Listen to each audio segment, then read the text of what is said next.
NBA Award right now, Baseball Association. For those that don't know, the NBA in-season cup is almost over. Earlier, the Rockets played the Bucks, and it was a fun game to watch. OKC is currently playing the Rockets while I'm filming this, so I'll make it short after that. After the game goes off, it's been a down week for wrestling this week. I checked seen Raw, SmackDown, Dynamite, Rampage, and Saturday night's main event. But for WWE and AEW specifically, it hasn't been the greatest week. Today, I'm also doing the WNBA Mock Draft for the first time. This is the first edition. I'll do one of these every second Saturday each month on the podcast. Just to get more coverage. Some of these women who are up and coming hoopers gonna be in the league soon. Dennis Schroder was traded to the Golden State Warriors, and Embiid and Jared McCain are both now out for the 76ers. Welcome to Weekly Sports Talk with Ed, episode 24. And we'll get started with WWE Saturday night's main event. Recap that. First of all, this whole setup was great. Like, it gave the old vibe to it, the old aesthetic that it had when it was a consistent thing. Had the ring rope nice, the referees dressed in the stuff the old referees be dressed in. So really great presentation. Jesse Body Ventura, he made a special appearance as it was announced, and then he was with Joe Tessitore on the ramp. Then he joined commentary for the main event later in the night. Then Pat McAfee made his turn to commentary. College football season almost over. And then Pat McAfee also announced that he will also be on the Raw on Netflix on January 6th. Then boom, we get straight into the first match. I was on Reach the Shadow screen. He was live streaming, reacting to it. So I was on there watching this, watched his first match on his screen. It was Drew McIntyre versus Sami Zayn. This match was all right. I was surprised to start the show, but Ricky made the point that it's for the championship matches. So I might as well get this one out the way first. Wasn't the best match, but wasn't the worst either. It was okay. Drew McIntyre ended up getting the win. It's not really too much to say here because I feel like the whole match was pointless to begin with and just needs to get another match on the card. So boom, Drew got the win. But my biggest problem with Saturday night's main event is that they built it up to be a pay-per-view, be a premium live event. Like, this is the last PLE of the year, but it was a TV show. Yeah, that's really what it was. Like, it was a lot of commercials. Nothing major happened. It was really, aside from Pat McAfee, there was no returns, and then there was no title changes. They had four title matches and not a single title change hands. And then that brings me to the next match, which was Io Sky wrestling Liv Morgan for the Women's World Championship. The best part about this match, there was no interference, there was no judgment day, there was no damage control getting involved. It was just a solid one-on-one match. It wasn't an amazing match, it wasn't terrible, it was just solid. Average match. Liv Morgan ended up retaining the title. And after the match, uh, Rhea Ripley showed up as Liv Morgan is walking up the ramp, and it was kind of pointless because she just stared each other down. They didn't get physical, nothing like that. Liv retained. Rhea shows up, letting her know that I'm coming after the title next. Then EO, she's at the back of the line because she lost clean. Liv Morgan got a clean win. She's been champion for 3 days now. So congratulations to her. More Judgment Day stuff. You got Finn Balor, Damian Priest, and Gunther in a triple threat for the World Heavyweight Championship. This match was very predictable, and predictability is fine. And at this point, this was the best match. Like, the first two matches didn't feel that good about. This was a good match. It's kind of hard to mess up a triple threat, but the commercials on the show that's supposed to feel like a PLE, that definitely ruined it.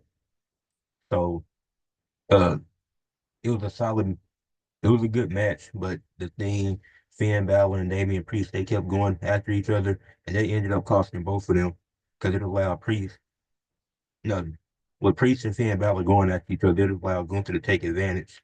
Gunther powerbomb Priest onto the steel steps outside the ring. Then he'll deliver a powerbomb to Finn Balor in the ring, and he'll end up getting the win to retain his title.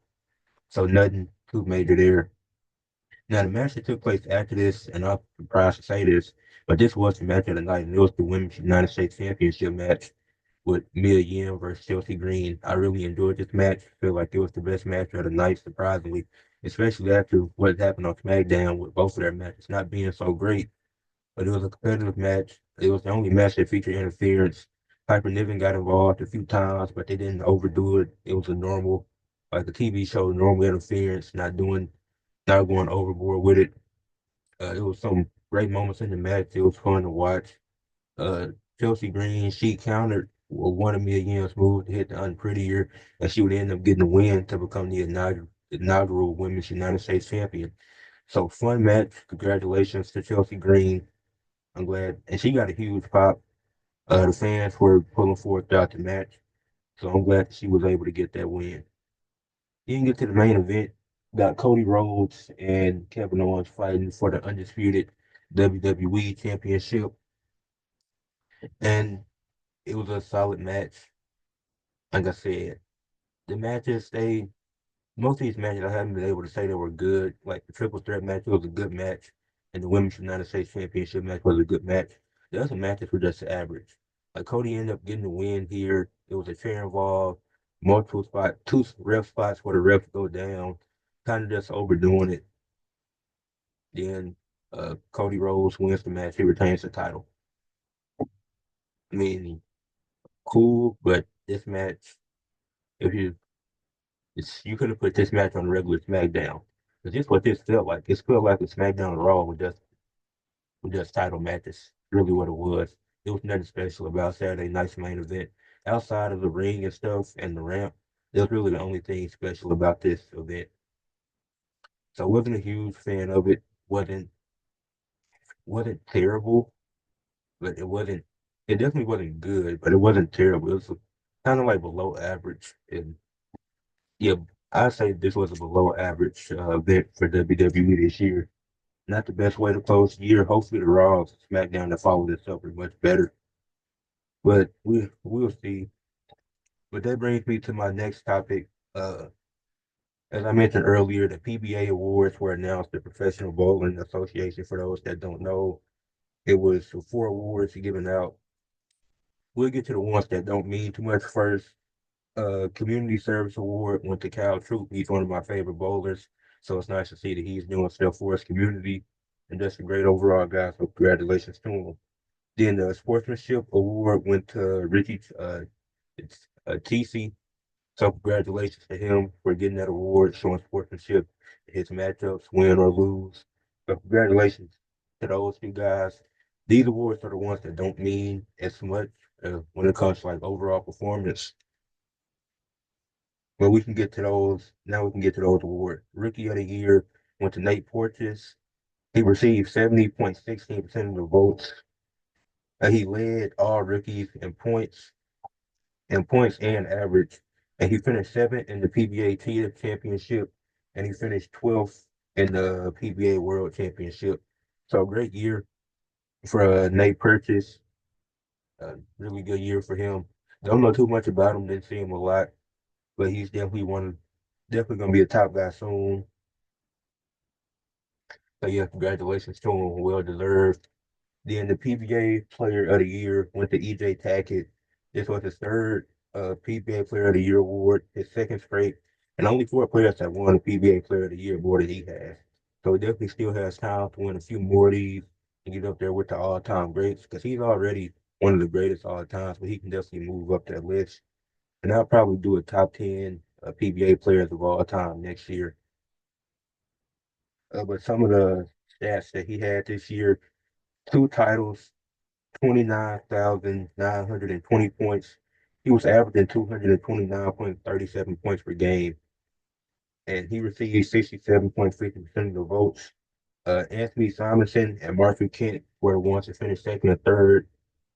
Great top three. Like any three of these guys could have won it, and it would have made perfect sense. He ended up going to EJ Tackett after the phenomenal year that he had. So congratulations to him. Don't think really like I said, if any three of those guys won it, it's perfectly fine. The EJ Tackett ended up getting it. His average, you just can't dispute that. Like that's an elite average, averaging 229.37 points, almost 230 points a game. So shout out to EJ Tackett. And that covers the PBA award winners, all well deserving. Congratulations to all four guys that won awards. Now we can move into some NBA stuff. As I mentioned, the in-season tournament is winding down. Earlier today, the Hawks played the Bucks, and this was a fun game from start to finish. Trae Young started. He started the game slow, especially in that first half. He had 7 free throws.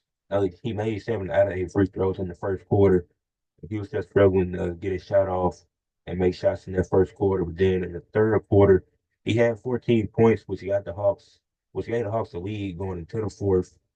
And Giannis, he was on triple double watch early. He was playing great defense. The Okongwu, he shot a three.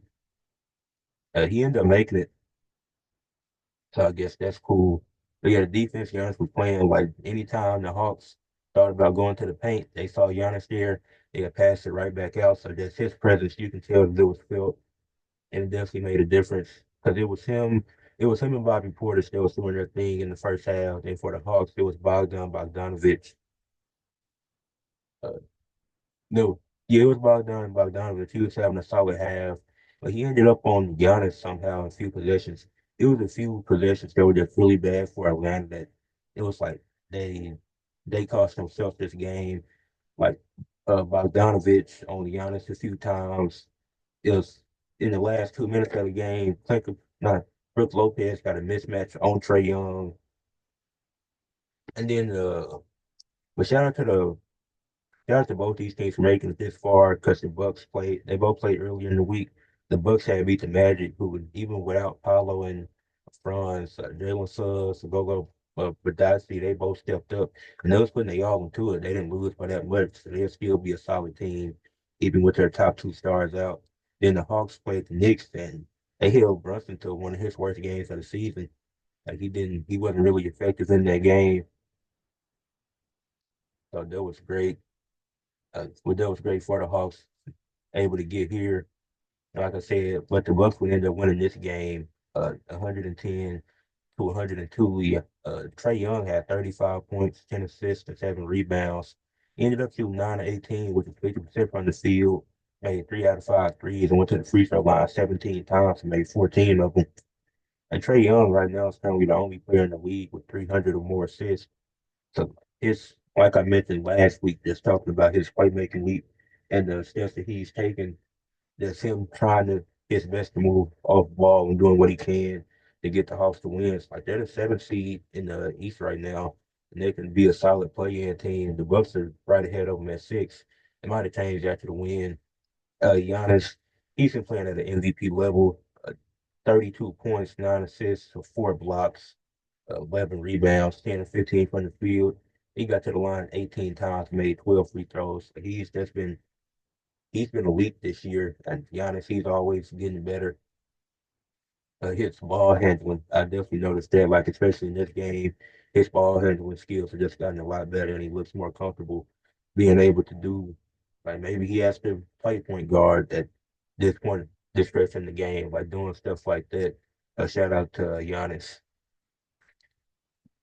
And something else I wanted to talk about is how much do the referees affect the outcome of a game? So the Rockets and Warriors played, and it was to decide. This was a really good game from start to finish. It was a great defense being played. It's not like nobody went super crazy, but this the basketball people always they be wanting this like a good grinded out game.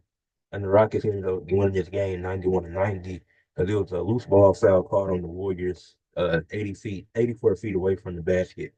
And people argued, well, maybe it probably should have been a jump ball.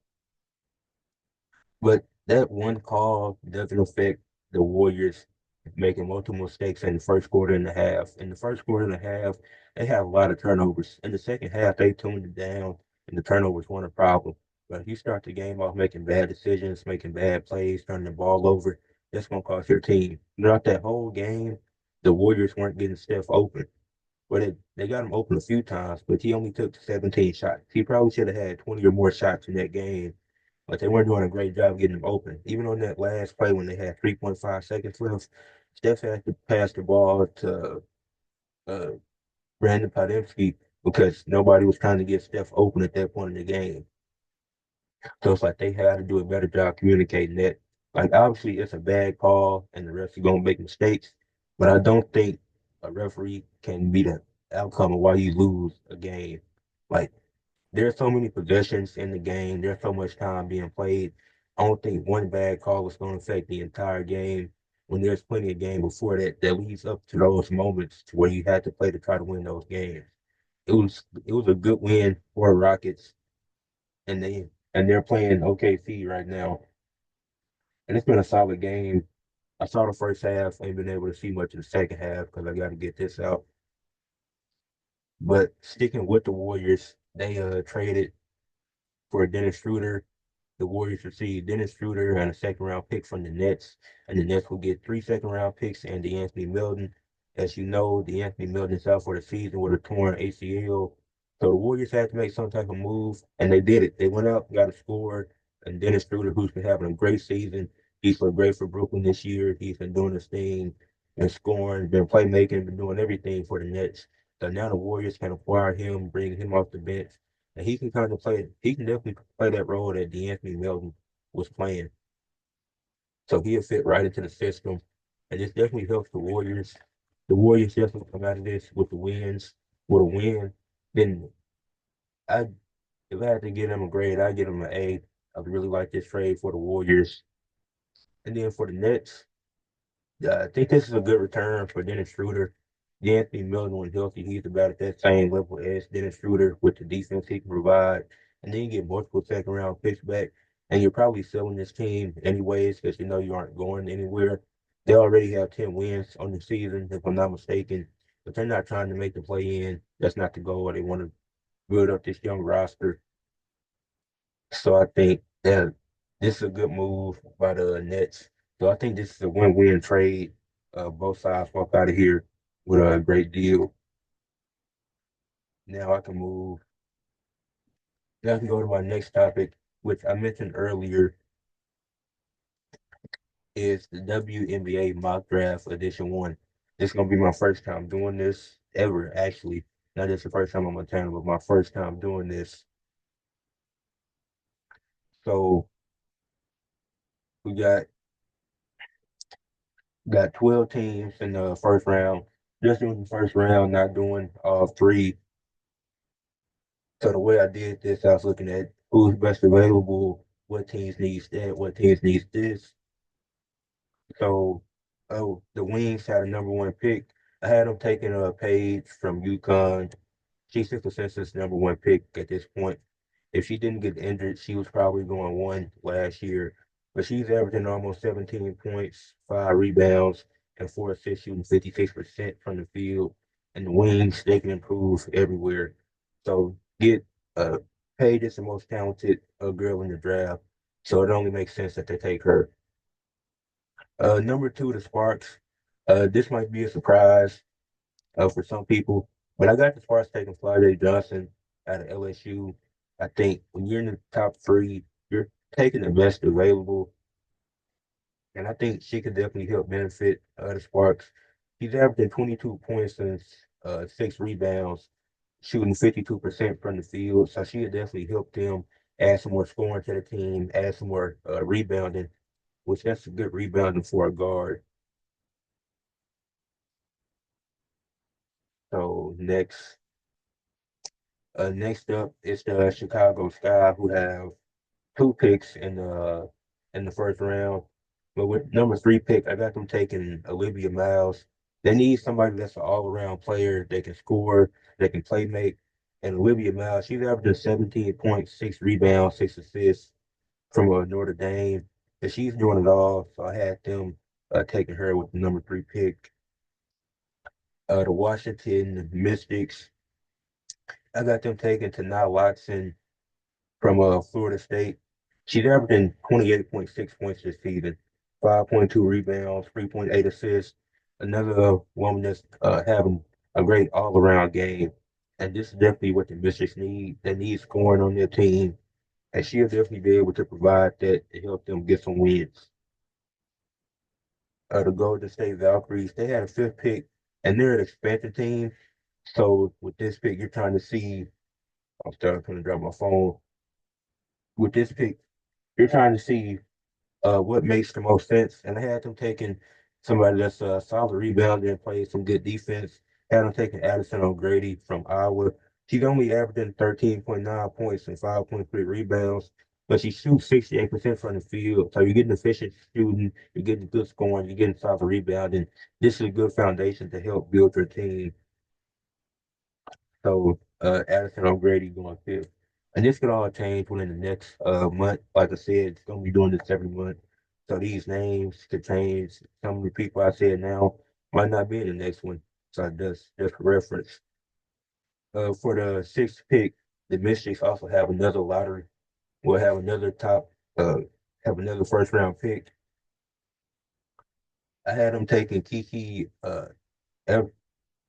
Irfin from USC. She's averaging 18.8 points and 9.4 rebounds. She's a forward, plays solid defense. So I think she'll definitely be a great addition to the Mystics. Both of the additions they're getting are going to be great scorers, and then you get one that's a career scorer, you get another one that's giving you good defense and hustle.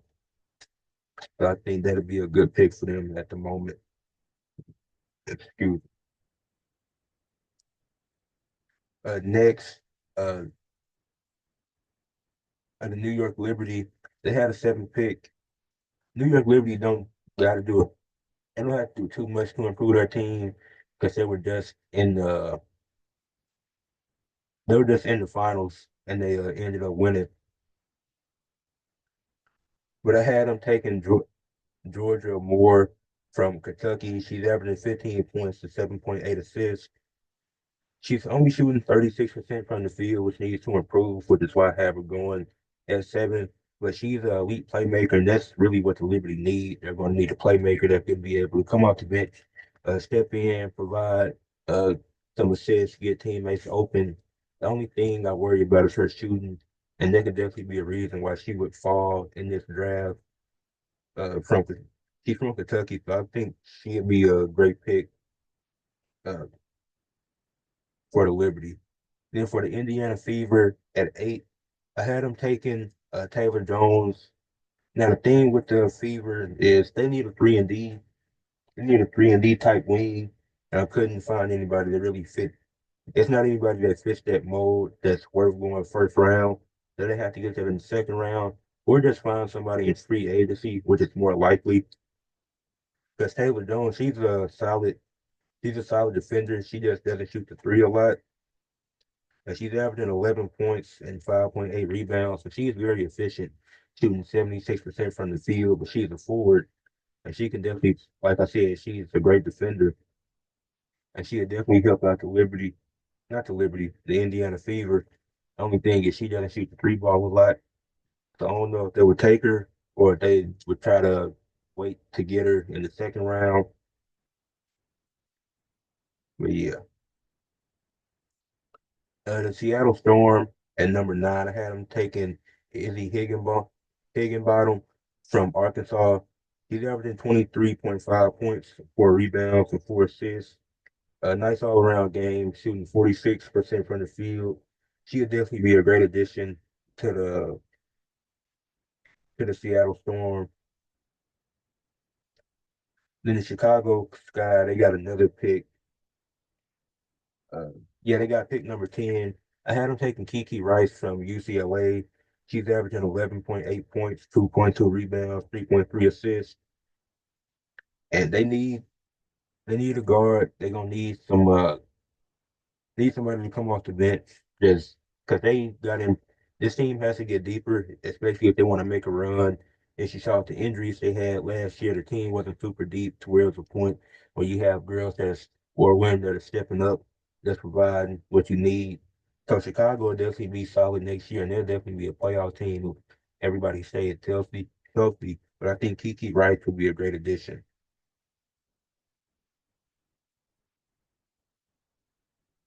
For number 11, the Minnesota Lynx, they just need They just need more depth in their team. So I had them taking Anissa Morrow from LSU. She's averaging 18 points and 13 rebounds. So she's a double-double machine. So she can come off the bench and just provide a lot for Minnesota in her first year. So that'll be a great pick for them. Then to round out the WNBA lottery, I got the Phoenix Mercury at pick 12, taking Lauren Betts from UCLA. Another double-double machine, averaging 19.6 points, 10 rebounds, and shooting 63% from the field. So they need somebody that can play center. They definitely need to upgrade there, even if it's just coming off the bench, because the Brittany Griner, she's getting up there in age. She's getting older, so they definitely got to improve this roster. This is going to be one way to improve it, getting this team deeper and getting somebody like Lauren Betts in the first round. But that rounds it out for my mock draft for the WNBA. Let me know if you feel differently, if it's somebody or multiple people that I should have mentioned that feel are better fits. Just let me know in the comments below. That being said, gotta talk about AEW. Like I said, it was a down week for wrestling. I didn't talk about WWE much because Saturday night's main event happened. So no need to cover Raw and SmackDown. But AEW, they did their TV special, Winter is Coming. But it felt like a normal show. Like on Dynamite and Rampage, like it just felt like a really normal show. It's like nothing special really happened. Like these TV specials are supposed to feel like pay-per-views, but it didn't feel like that. It started off, Dynamite started off with John Moxley and Pac defeating Jay White and Orange Cassidy. Orange Cassidy accidentally hit Jay White, so then after the match, they turn on it, or Jay White turns on him, and Adam Page is out there. Then later in the show, Mox is like, all three of these guys are mad, this and that. Was a fatal four-way at World's End, the next pay-per-view that's the actual pay-per-view that's coming up. So it's like you were obviously gonna build to that, but like I said, the tag team match, it wasn't really necessary, especially if Jay White and Orange Cassidy were just gonna lose. Like, you're not gonna have Moxley as the world champion losing a random tag team match. So you got that. Will Ospreay defeated Claudio Castagnoli in the Continental Classic.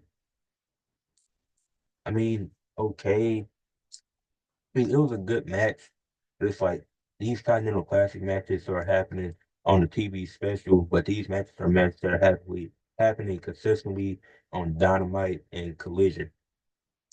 So it's like that doesn't really feel like a special match when you're from when it's in a tournament that you're doing.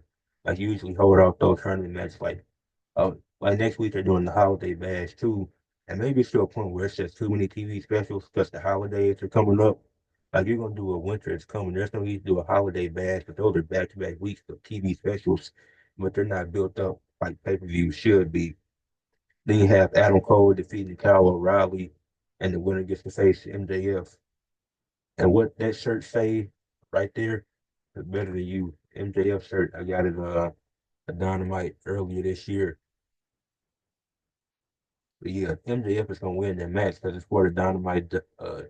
It's for the ring. So MJF isn't losing. And we done seen MJF and Adam Cole before, so I don't know why it took so long to get back to this point again. And the feud still doesn't make sense because MJF shouldn't be the heel. That's really stupid. Okay. You had Ricochet beating Brody King in the Continental Classic. This was surprising. But congrats to Ricochet because he had been losing. He was on a losing streak. So I guess that's good for him. But like I said, nothing really feels special. Like nothing's really happening. You have a backstage segment which they didn't talk about with a private party with the shots with when the woman walked by talking about Santa came early, this and that. It's like that's regular stuff you see from private party. It's so then they like these I forgot who it was, but it was Leo Rush, somebody else in private party. It's like y'all have a tag team match on Collision, and whoever wins gets to face us for the titles. Because like you have these TV specials, but nothing is feeling special about it. It's just a regular Dynamite. Then you have Mariah May beat Nina, never pronouncing her last name. I refuse to. Uh, it was a solid match. Mariah May retained her championship. Then Tony Storm returned after that crowd. She came out to a pretty good pop. Fans loved it. And then on Rampage, which I don't watch Rampage a lot, but I did this week as I heard Tony Storm was having her return match. She had her return match against Harley Cameron on Rampage, and it was a fun match. I enjoyed it. Tony Storm ended up getting the win. So I guess that kind of makes it feel special, like fans like why Mariah May's return match be on a tape episode of Rampage. So they're promoting it like a TV special. It has to feel special in some way. So she returns, then she gets the win. She returns after that, then she gets the win. And so Mariah May know that Tony Storm is back and she's going to be coming after her title soon. And then you had, what else happened on Rampage? Oh, you had Matt Cardona defeating Brian Keith. Because on Dynamite, Brian Keith called out Chris Jericho because he wants the Ring of Honor World title. So then Matt Cardona and Brian Keith, they started the show. And it was a good match, especially for Brian Keith since he doesn't wrestle a lot.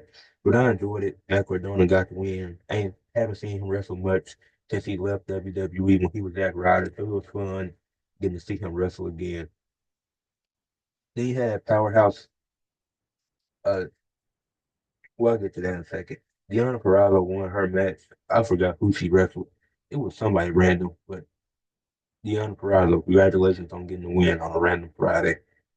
Then the Don Callis family, Don Callis, he was out there and they were talking all this smack. Then Powerhouse Hobbs, Mark Davis came out there to have their tag team match against Lance Archer and Takeshita, which Mark Davis and Powerhouse Hobbs ended up winning.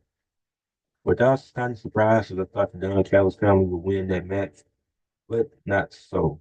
I guess not. Like I said, the TV special didn't feel special like it felt like a regular Dynamite.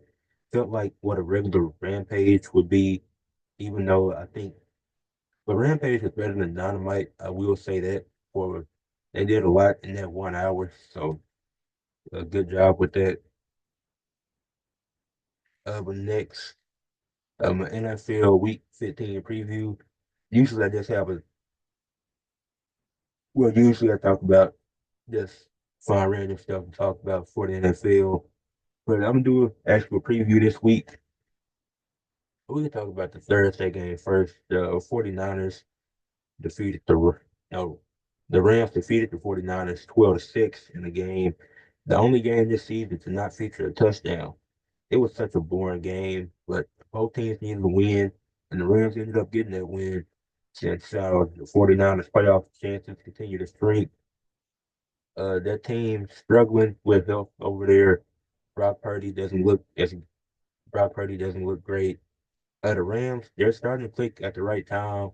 Obviously, Thursday night wasn't the prettiest showing, but they just had the game before that where they put up 44 against the Bills and they ended up winning.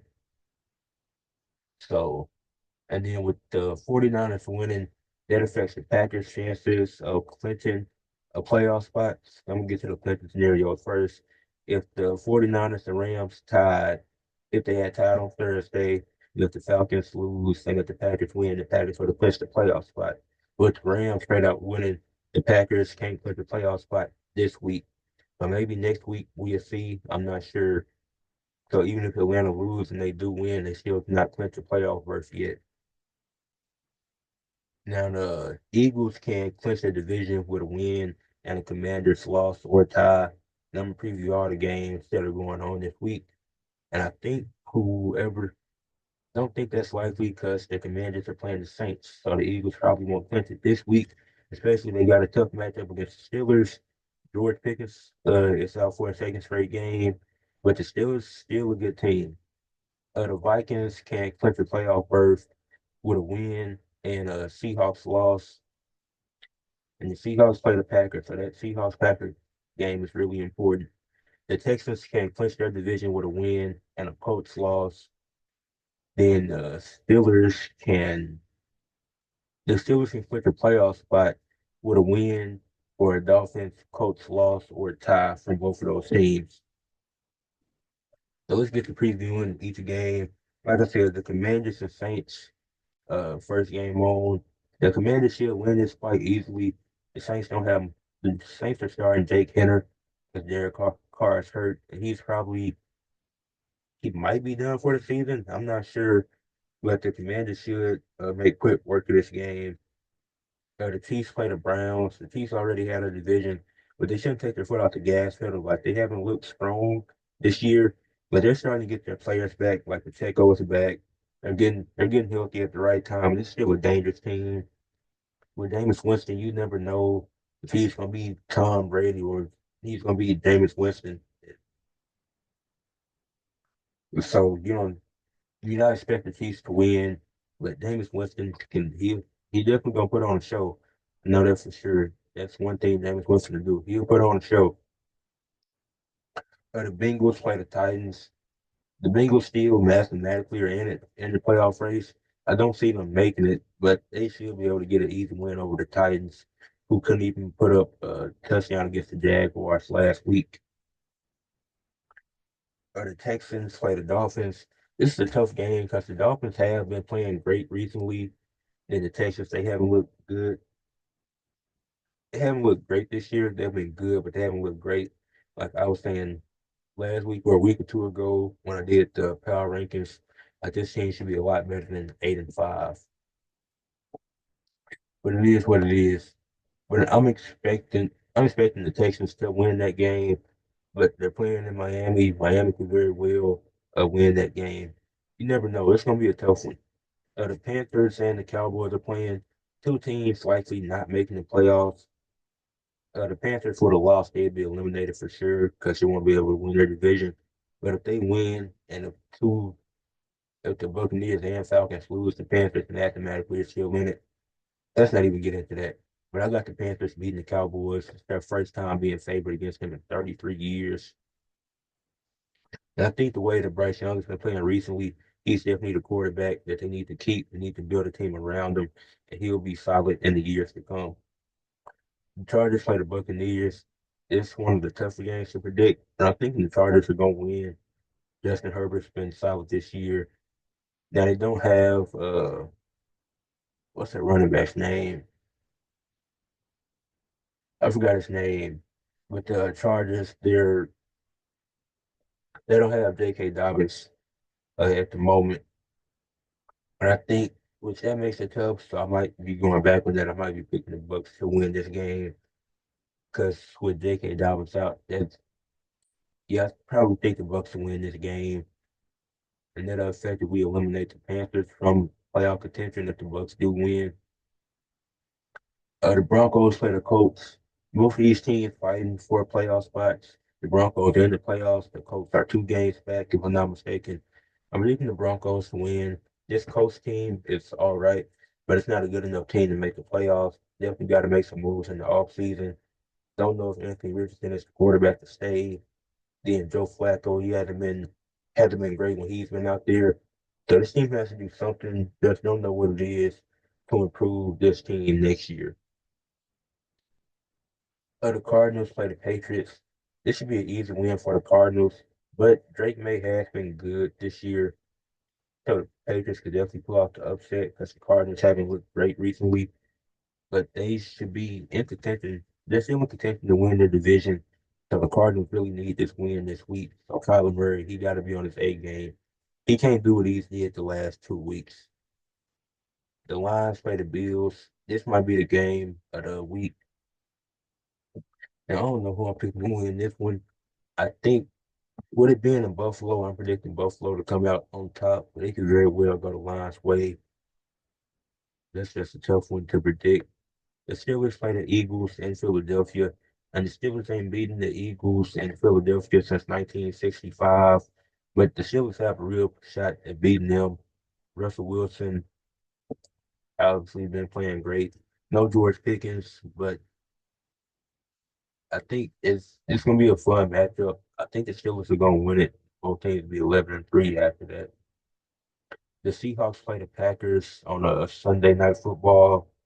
Don't remember where that's at, where the game is being played at, but that is like the last 10 matchups the home team that won each time or something like that. But I think right now, I think I'll go with the Seahawks to get the win. They're both playing at a they're both teams are hot right now, playing great. But I think it's gonna be a close game. It's definitely gonna be fun to watch. Taking the Seahawks to win that. Then we have two Monday night games in week 15 for some reason. But the Vikings play the Bears. Not spending too much time on this. The Vikings are going to win this. If they don't, I'd be very surprised. There's a divisional game. They can make it tough, but I'd be surprised if the Vikings lose. Then the Falcons play the Raiders. if the Falcons lose, ex- expect a lot to be said about the Falcons next week. Because I've been trying to hold back on this team. I'm not even a Falcons fan. I'm an Eagles fan. But this Falcons team was supposed to win this division. And they've blown it. They'll just blow this division lead so bad. I get to that. They better not lose to the Las Vegas Raiders. Brock Bowers is a week. Army and Navy played today, and they always play each other every year. And surprisingly, Navy upsets Army 31-13. I thought it would have been a closer and more competitive game. It was just like Navy's defense. They came out to play. Bryson Daly, the quarterback for Army, he played his worst game of the season, and he couldn't do nothing. I think he had less than 100 passing yards, he had less than 100 rushing yards, and he usually is dominating those two stats. Like that's what he's been doing all season, and in this game, he just wasn't able to do it. Cal Jacob, one of the defenders from Navy, he had two tackles for loss, had seven total tackles. Then Blake Covers, the quarterback for Navy, a 4-9 passing, 107 yards, two touchdowns, 25 carries, 204 yards to 8.2 average and two touchdowns. He had four total touchdowns, and both of these teams, just what they do, they have great defenses and they run the ball a lot, especially with their quarterbacks. And Bryson Daly, they were talking about him like he was sixth in the Heisman race, and then he went out and had his worst performance. Like it was multiple times where they just got stopped, made bad plays. He had two terrible interceptions. It was just like he threw it up there, and that's what that just happened. But they had to punt on their opening drive, so it wasn't the best performance. It was definitely Army's worst performance of the season, probably worse than their game against Notre Dame, because Notre Dame was actually, because at least Notre Dame was favored in that game to win. But this game, they just looked terrible. And then the college football awards were announced the other day. The Maxwell Player of the Year went to Ashton Genty, had a phenomenal season, on pace to break Barry Sanders' rushing record in a single college football season. The Walter Camp Player of the Year went to Travis Hunter, playing full time at cornerback and wide receiver, just absolutely elite. Can't can't do too much more than that. Coach of the Year went to Kurt uh, Figure for Indiana. That's had a phenomenal season, got them all the way to the college football playoffs. A lot of people probably didn't expect them to get this far. So shout out to him.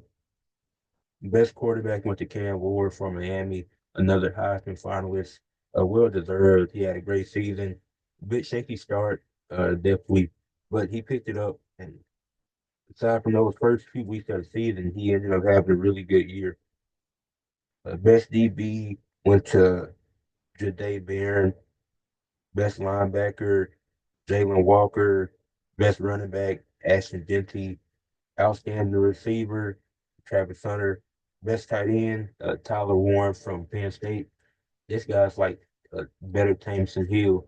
And he's doing everything, playing quarterback, running back, tight end, lineman. He's just a very versatile player, and he's definitely going to go high in the draft with the way that he's played. He's just been phenomenal. Best interior lineman, Kelvin Banks.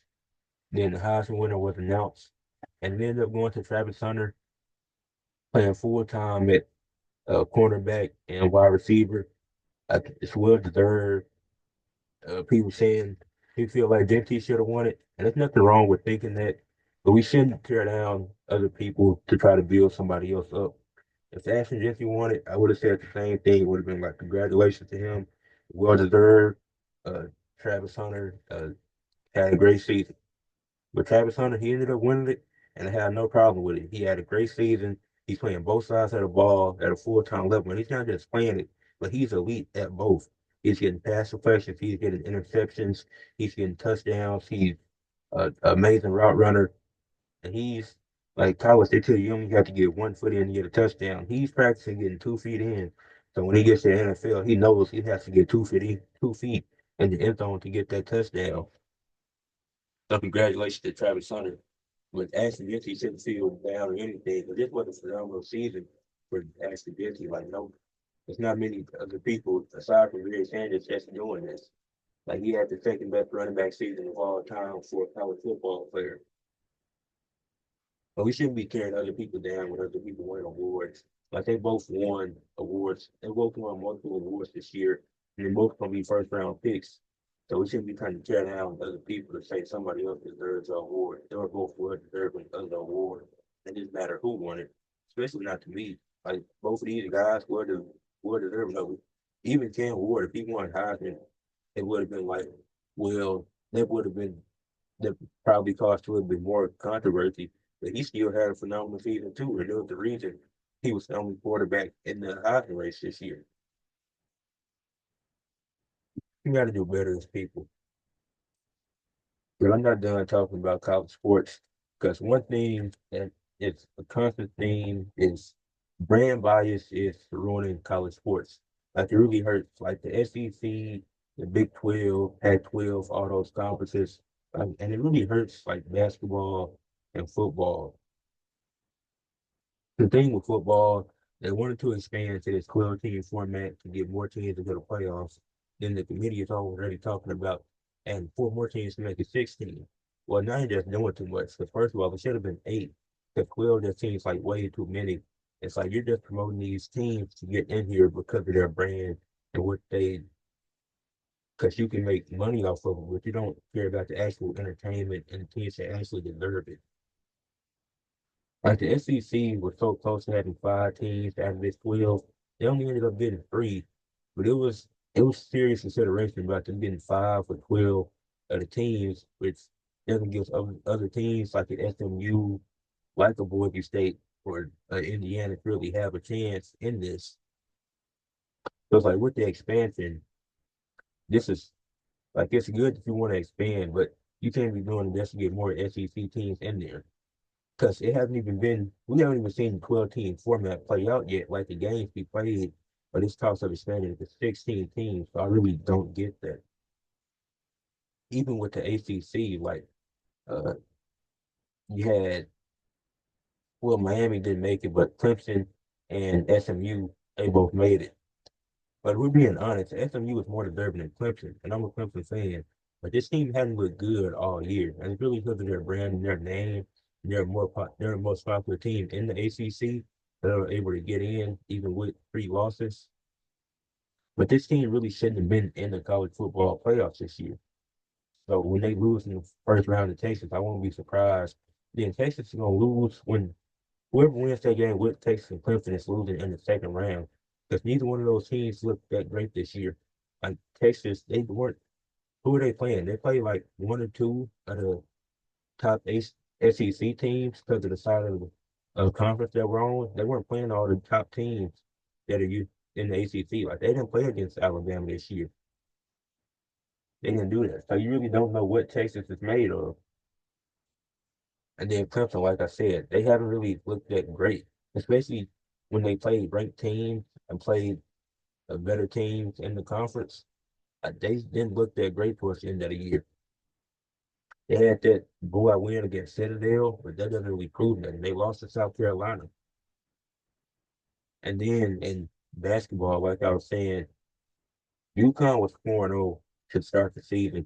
Then they lost three straight. And they were one, but they weren't one, they were in the top five, but I think they were one. They lost three straight. They only fell to 25th on the list.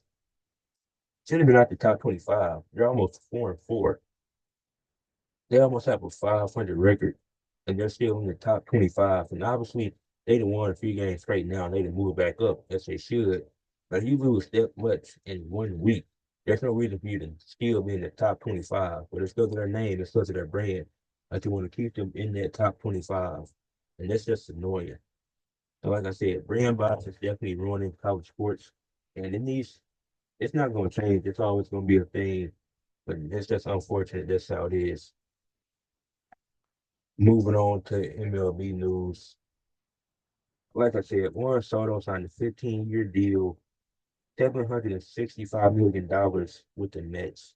Then the Yankees offered him a deal to return. but it was only 16, but it was 16 years for the same amount of money and no bonuses. This contract with the Mets could get him up to $800 million, the largest deal in sports history. So shout out to him. That's a lot of money, but that's how baseball works. I can't say too much about him, but hey, that's just how baseball works. So that's and then for the Mets, that's a great move. Like they were just in the National League Championship, if I'm not mistaken. Yeah, I'm pretty sure they were.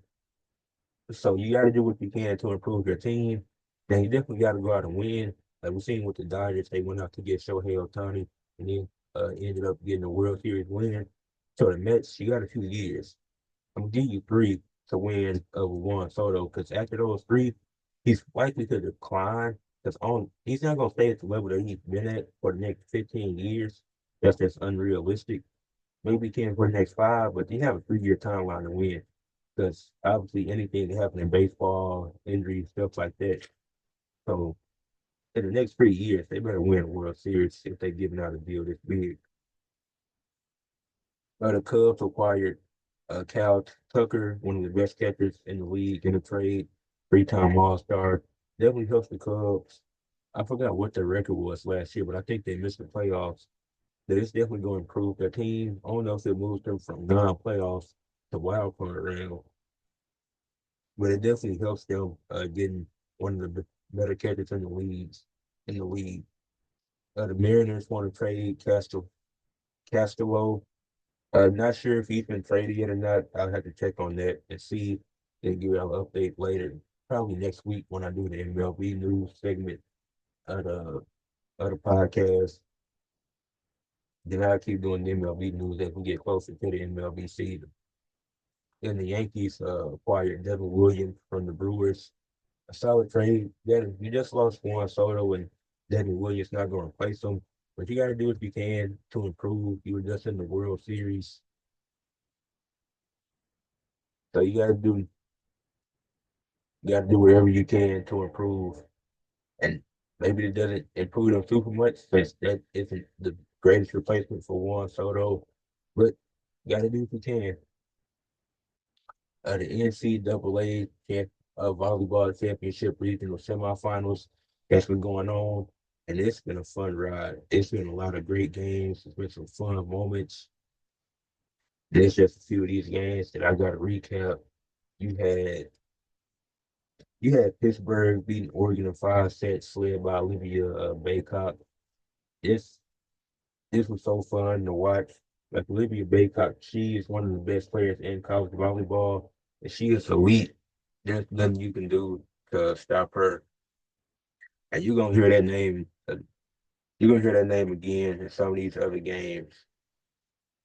Brooklyn Deely from Kentucky. She led Kentucky to a 5 set win against Missouri. I'm pretty sure, well, now Missouri was ranked. They were one of the lowest seeds. They were a 7 seed. This was such a fun game. Brooklyn, she had a lot of kills in this game. She was absolutely fantastic. But the surprise of this tournament so far was Louisville sweeping Purdue. At Purdue, they had Raven Cove and they had a great team. And Louisville, obviously, led by Anna DeVere, they're a really good team. But I wasn't expecting them to sweep uh, Purdue, a team that good. That was surprising. Then Wisconsin, they defeated Texas A&M in a fun 5 set game. Sarah Franklin, she had 21 kills and 8 digs. Once again, like I said, these 5 set games were really good. Like they were back and forth. Wasn't like oh, it was a blowout here, then like these games were fun. They were back and forth. You could tell both teams really wanted it. Creighton, they were undefeated in sets. They were 6-0 in their sets up to this point in the game they had against Texas. Ended up losing the first set, which their first set loss out of tournament. But then they rallied 3 straight set victories against Texas to advance. Like after that, it was like we putting our foot on the gas pedal. We're not losing again. So they ended up winning this game 3 sets to 1.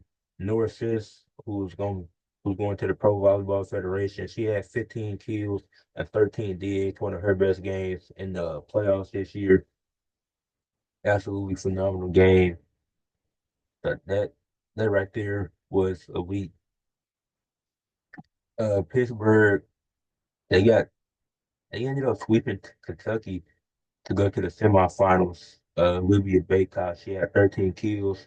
But this game, Kentucky really should have won. They should have had this win. And I can go to my notes too. This game. But Kentucky, they should have won the first two. When Kentucky got, when after they lost the first two sets, I was like, they're definitely getting swept. Because I don't see Pittsburgh taking their foot off the gas pedal. They know they can't afford to do that, especially led by Olivia Baycott.